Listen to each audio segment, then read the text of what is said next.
स्वर्गीय आसमानी बाप, जीवन करता, आज के वचन पर तू आशीष बरकत दे। और खुदाबंद, काश हम लोग तेरे घराने बन जाएं यीशु, और तेरे घराने के एक मेंबर बने खुदाबंद। काश सुनने वाले भाई बहन आज तेरे घराने के मेंबर बन जाएं और तेरे बच्चे बन जाएं यीशु के नाम से, आमीन। मेरे प्यारे भाई बहनों, हिजकिय्याह की पुस्तक आपके सामने पढ़ूंगा 29 की 16।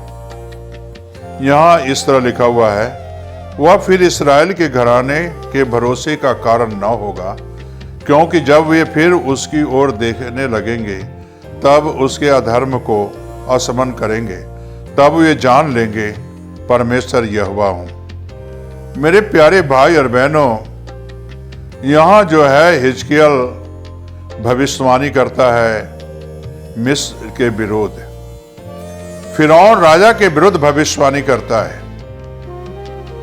फिरौन राजा जो है,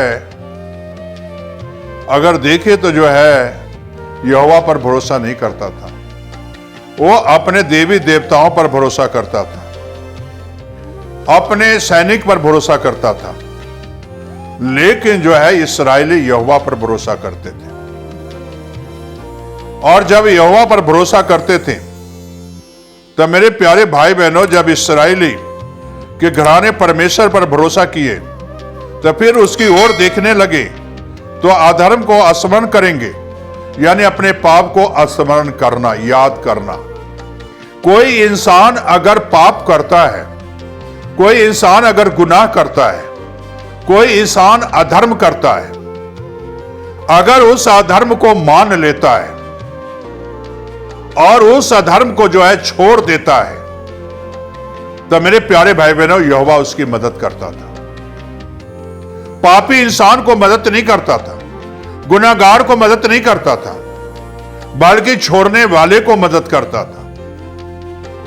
और जो इंसान जो है अधर्म करे, पाप करे, और फिर वो कहे कि से मुझे परमेश्वर मदद करेगा, तो ये कभी नहीं हो सकता।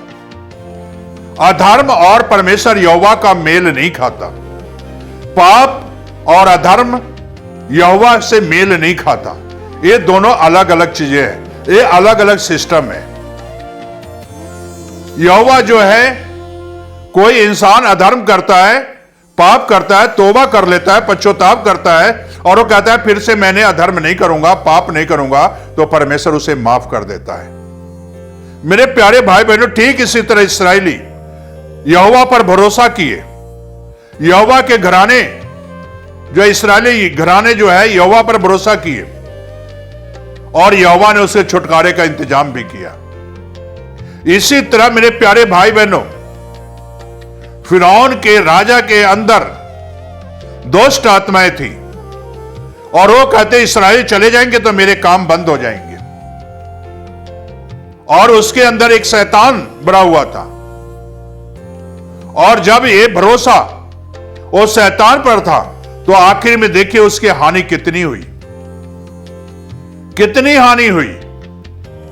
वो हानि सहना मंजूर है, लेकिन यीशु को, यहोवा को जीवन देना मंजूर नहीं। आज ठीक इसी तरह इंसान अपनी हानि उठाना मंजूर है, लेकिन यीशु को जीवन देना मंजूर नहीं है। आज ये इंसान दुख और तकलीफ, परेशानी में, शैतान के बंधन में रहना मंजूर है, लेकिन यीशु को जीवन देना मंजूर नहीं है। यीशु को जिंदगी नहीं देते, यीशु पर भरोसा ही नहीं करते। आज हमें और आपको यीशु पर भरोसा करना है। और जब इस्राएली यहोवा पर भरोसा किए तो एक दिन उन्हें छुटकारा भी मिला। मेरे प्यारे भाई और बहनों, आज अगर आप यीशु पर भरोसा करोगे, जिस तरह इस्राएली मिस्र से छुटकारा पाया, गुलामी की जंजीर से छुटकारा पाया, और मेरे प्यारे भाई और बहनों, उसी तरह आज आपको भी यीशु जो है छुटकारा देगा। पाप से छुटकारा, अधर्म से छुटकारा, गुनाह से छुटकारा, और हमेशा की जिंदगी देगा वो। और मेरे प्यारे भाई बहनों, फिर जो है यहोवा क्या कहता, स्मरण करेंगे तो अब ये जान लेंगे कि मैं यहोवा हूं। मेरे प्यारे भाई और बहनों, वो हमारा परमेश्वर यहोवा हमें भूलता नहीं है।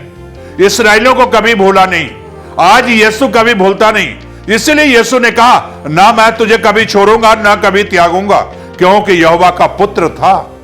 वही सारी चीजें, सिलसिला जो है, यहोवा ने अपने पुत्र को इसीलिए तो धरती पर भेजा, ताकि आपको हमेशा की जिंदगी मिले, हमेशा की जीवन मिले। और मेरे प्यारे भाई और बहनों, आपके ऊपर भरोसा क्या यीशु कर रहा है? अगर भरोसा नहीं कर रहा है तो आप भरोसा के पात्र ही नहीं हैं। भरोसा के पात्र बने, गुनाह को छोड़े, पाप को छोड़े और यीशु के पास आए और यीशु आप पर भरोसा करेगा।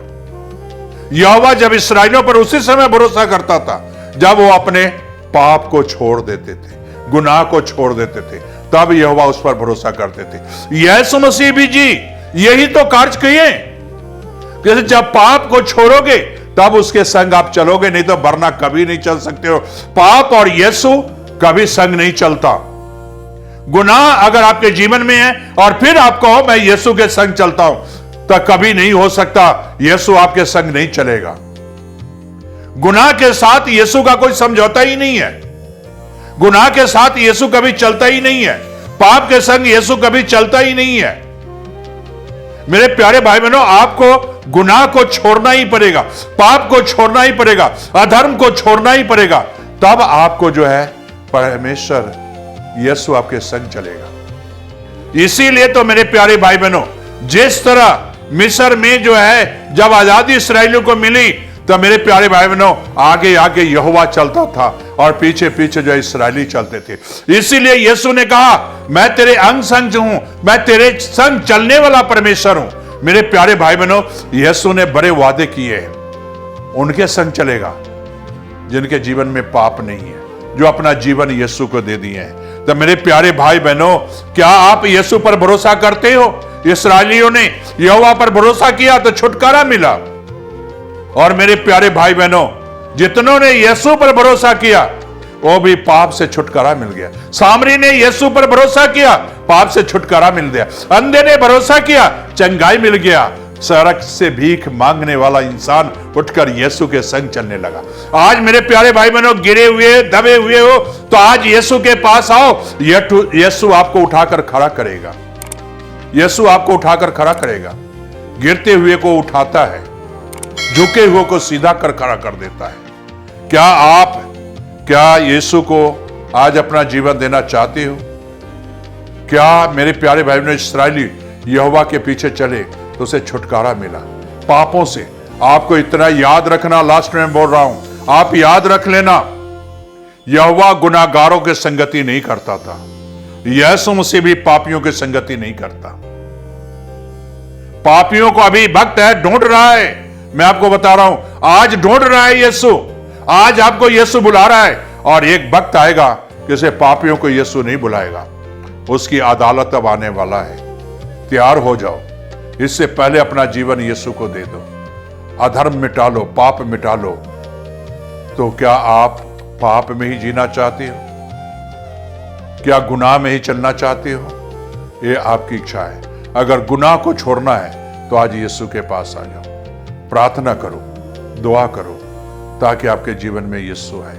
वचन पढ़ो ताकि आपके जीवन में यीशु आए।